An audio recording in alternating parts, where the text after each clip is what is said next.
We first told you about sensitive information found in files sitting in a Columbus alley last night. NBC4's Harrison Hove continues his investigation tonight, and he's tracked down the source of those records. Yeah, what a story. Imagine your livelihood, all your personal information, numbers, contact information in a folder just like this, sitting out in broad daylight. Today we dug deeper. We got an explanation. We found a paper trail of potential wrongdoing, and we learned about a shocking indictment.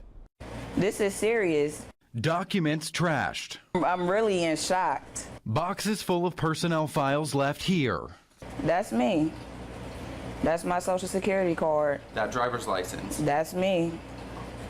All this is my information. Files from Hearts of Hope Institute. Something needs to be done about it because this is not okay. We tracked down Hearts of Hope Institute Executive Director Michelle Haddon to get answers. We wanted to know how all these sensitive documents found their way here. When I contacted Public Storage, they had informed me that my space had been sold. Behind on bills. I was able to get a lot of the documentation out of storage.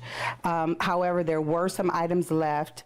And ultimately dumped, indicative of deeper problems, an indictment. There wasn't an indictment on theft.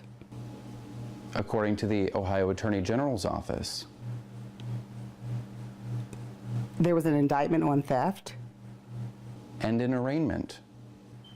Okay, can we back up the... Yeah, can we back that up a little bit? Because you caught me off guard with that one. One count of theft, false claims or billing, and another for falsification. Investigators claim she was billing Medicaid for services she wasn't providing. There was a pattern of retaliatory acts that were happening against Hearts of Hope Institute, and it was being done by the state.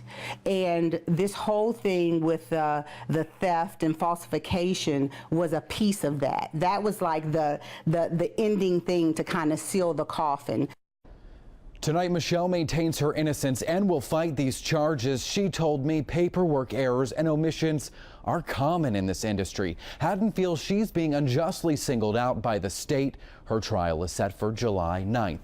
Colleen and Dwayne, this is a story we will continue to stay on top of.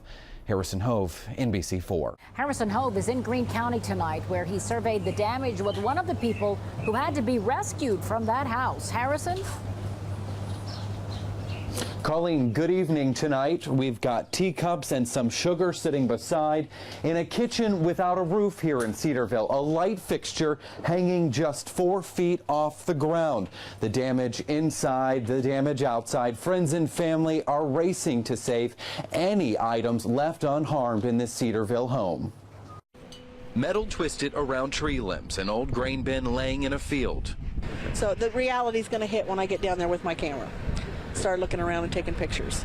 Pictures from sites Sherry has put off seeing for nearly 24 hours. I couldn't sleep last night because I was just going through every room going, what was there? What did I have? What could I be looking for? What is necessary?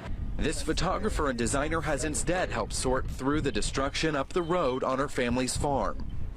My parents and I have all lost, and my family has lost because all of this is now gone. We have to start from scratch. There, an American flag laid draping over a suitcase next to an unharmed guitar. Oh, the farm picture and Grandpa's picture. Oh, this is what the farm used to look like way back when. This is harder than I thought. I was the only reporter with Sherry as she saw her house for the first time as we salvaged some of her prized possessions together. The wedding dress for my grandmother. Yeah, and the family photos. So the antique ones. All found in the chaos of her tornado-ravaged home. That's my house. Wow. It's one of my pictures. That was my house. There's so much that can't be replaced. So, I know it seems silly to just keep grabbing stuff, but I won't take it all, but I'm getting the pieces that matter the most. Sherry Dobbins has had a great attitude with this whole process. Friends are here on site trying to comb through some of the debris that still lingers tonight.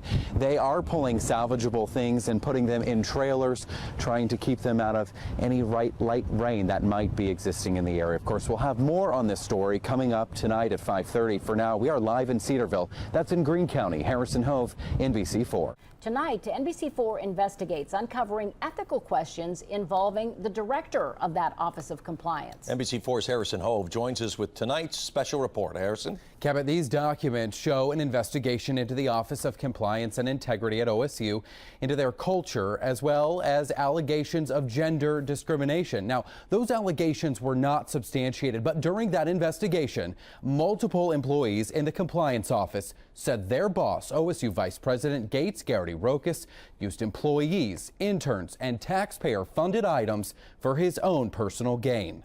3 employees from the Ohio State Office of Compliance and Integrity, all with the same story. Former OSU Title IX coordinator Andrea Goldblum said during an internal OSU investigation, quote, Mr. Garrity Rokas asked staff to drive him to meetings and run personal errands. He did this to the lowest people on the totem pole. The office's paralegal Rebecca Dixon said she witnessed Garrity Rokas ask, quote, interns to run errands for him.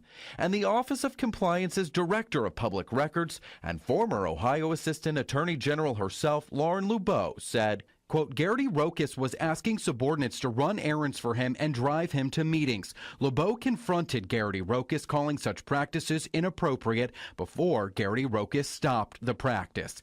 The university has characterized these issues as minor. Catherine Terser of the government watchdog Common Cause Ohio says that's irrelevant. For some people, they might say, oh, this is just a tiny little thing. But the reason that we have really strict laws about the use of employees, the use of any of the state resources, is because we need to make sure that things don't get out of control.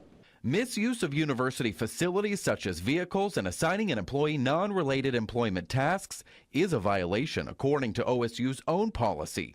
Garrity Rokas acknowledged he must abide by the Ohio ethics law, signing his acknowledgement in September 2012. Yet the Ohio State University never reprimanded Garrity Rokas. And what we need to be sure is that each staff member, anybody who works for state government, understands that the resources of the public, and that includes personnel time, is in fact a resource for public use and public business, and should in no way be used for personal gain. OSU paid Garrity Rokas a $78,000 bonus last year, despite there being no employee evaluation in his personnel file. Now, NBC4 has been working to get answers from Ohio State University for more than a week, specifically requesting an on-camera interview with Garrity Rokas. Now, we originally planned to air this story on Tuesday. The university asked us for additional time, indicating an interview with him would be possible. Late this afternoon, our interview was officially refused, and we received a brief statement instead. That reads in part, a number of issues were raised by an employee, and the university hired an external investigator to review those items. The final investigation report contained no findings of any wrongdoing. This type of activity is common practice across offices nationwide, including public universities and government. Now, we will continue to follow this story for you. I'm in the studio tonight, Harrison Hove, NBC4.